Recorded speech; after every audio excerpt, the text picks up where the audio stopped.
Paris, 1912. He was a sweetie. He was half your age, Agnes. There wasn't such a big difference back then, Ida. Do you remember Louis McGillicuddy? He was a sweet one. Who was his father when he was young? And his grandfather? And his great-grandfather? And then there was your fling with his wife. That was a long time ago, Agnes. Oh, Ida, I miss my Henry. Henry. Which hubby was he? He was lucky number 8. It's such a shame about his drinking. He drank himself to an early grave.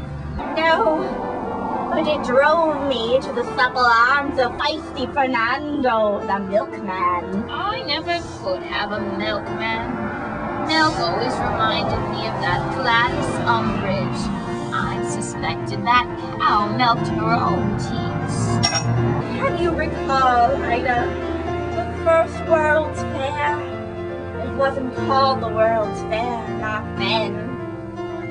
I believe I was in Cabo for that one, dear.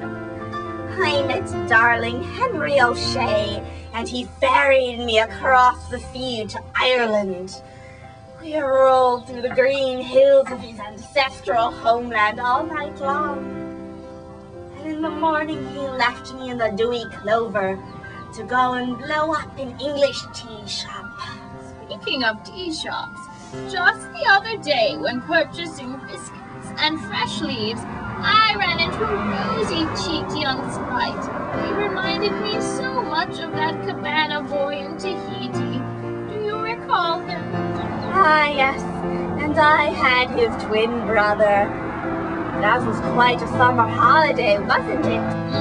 It's exotic fruits like them that make life worth living to such a ripe age. You are speaking about the tea shop, Ida. Oh yes, the tea shop. Yes, well, that young man who reminded me of the juicy cabana boy in Tahiti.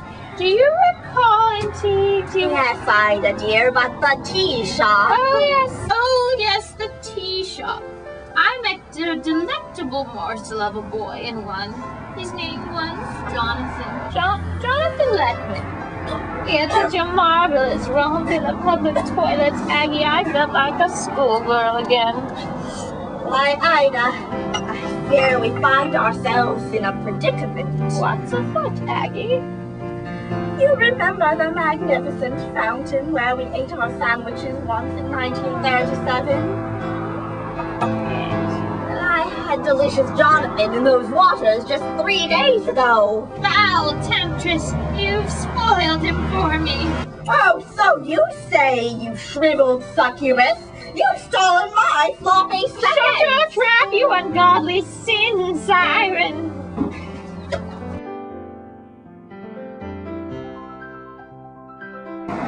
I'm absolutely delighted you invited me to brunch today, Agnes.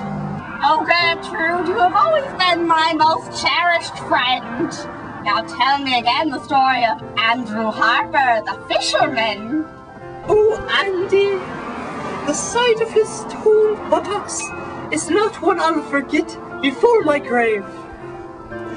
And in the hold of his ship on the tossing seas, the multitude of motions was almost more than the two of us could bear.